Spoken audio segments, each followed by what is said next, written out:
I swear all of these habit-based videos are just set up and scripted so that the second or third one is just a layup into the ad read, but I'm not trying to sell you anything today. I'm just trying to help. My name's Shay, I'm a nutritionist and an international level athlete, and today I'm talking about 5 things that are really helpful to me, 5 habits that are just beneficial for me as an athlete, and also, I guess, from a nutritional stance as well. Now, not all of these are going to be perfect fits for everyone, but I'm sure if you listen through 2 or 3, I'm sure going to help you out. Now, the first one is just awareness around glycogen. If you don't know what glycogen really is, it's basically stored carbs, and we use these up a lot during exercise. They're one of the easiest release stores of fuel, and we can store maybe 2,000 to 3,000 calories worth. We store it in our muscle tissue and our liver. If you're a bigger person with more muscle, you'll be at the higher range of glycogen stores.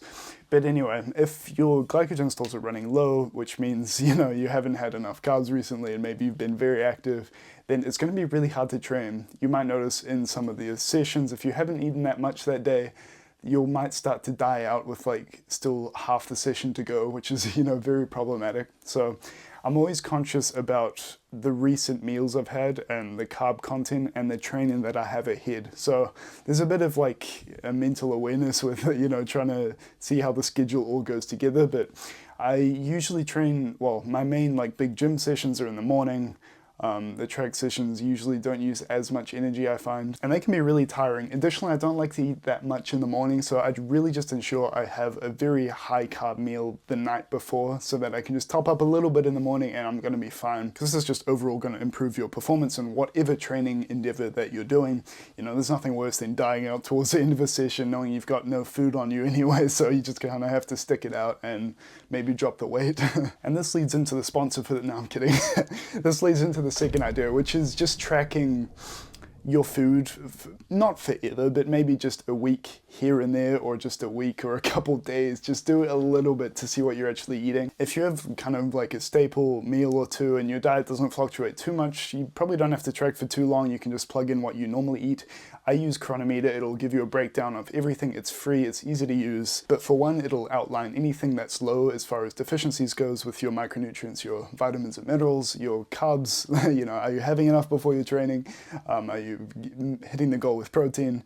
You might be surprised. You might think your diet is fine in a few areas and bad in a few areas, and it might be the complete opposite. So it's always worth checking in, particularly if you change your diet a lot.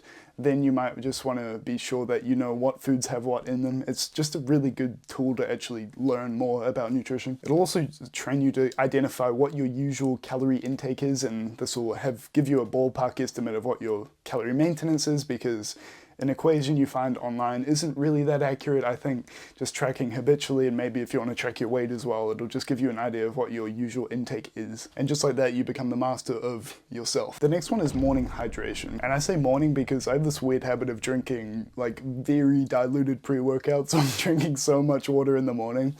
And I find that now I'm used to being just hydrated throughout the day. It's a lot easier when you just get started that morning, but the days where maybe I'm bad with this in the afternoon, I really feel it, and you can really feel the effects once you've been very well hydrated for like an extended period of time, maybe a couple weeks, and then it comes down and you just feel off, you feel tired, you feel like you haven't really slept well. And everyone says hydration, but I think once you've really experienced doing it properly and then you fall off, you really see how important it is. Now, drinking a whole lot of water right before training can be problematic for cramping because it'll dilute the sodium in your blood, but if you're eating high sodium, you probably don't have to worry about it. It might be a bit of trouble in there. I know some people get a bit of discomfort if you've drunk too much water in your training. I don't really have that issue, but if you do, just find out. I think it's easy just to have cold water at your desk at all times. It's just so tempting to just keep drinking it, which is great. You wanna have that feedback loop. As well, people don't really talk about the fact that it benefits a lot of our organs, like our kidneys, because they have to filter everything, and our liver. The liver is so powerful. It has literally over 1,000 roles, and we don't really understand it fully yet. It's just that complex. So, taking care of the kidney and the liver is just like, why are we not doing this? Now on to number 4. This is one that is one of the ones I said earlier that might not be for everyone, but I eat largely the same diet every day. And this is for a few reasons. For one, it's just a lot less mental waste. So I'm not ever thinking, oh, what am I going to make for dinner or lunch or whatever. It's just always the same. Additionally, it's cheaper because you can just always buy the staples in bulk. And shopping is also faster because you know exactly what you need and you don't have to buy as many things. You can also cook in bulk and just, you know, if you don't mind eating the same dinner for like 4 days in a row, like absolutely fine, and you just save so much time cooking. And going back to the whole tracking thing, if you eat pretty much the same diet, you only really have to track it for one day, and then you can maybe fine tune it so that your diet every day is just hitting every single mark, so you just know for sure that you're getting what you're needing. But if you do love variety, I'm not telling you to do this. This is, you know, this is just the things that I do that help me. So, you know, maybe consider it, but I'm not telling you to. And the last one is alcohol. And I'm not going to tell you to, again, not drink entirely, but if for whatever reason you have stopped entirely, you'll just realize that it's a bit of a cheat code. It just makes everything easier. Like, let's break it down. You're paying money and giving up your evening for a bad sleep and a very unproductive next day, all the while you're feeling terrible. And you can't train, and then you're probably going to struggle to train at a high level the next day as well. It's like, what are we doing?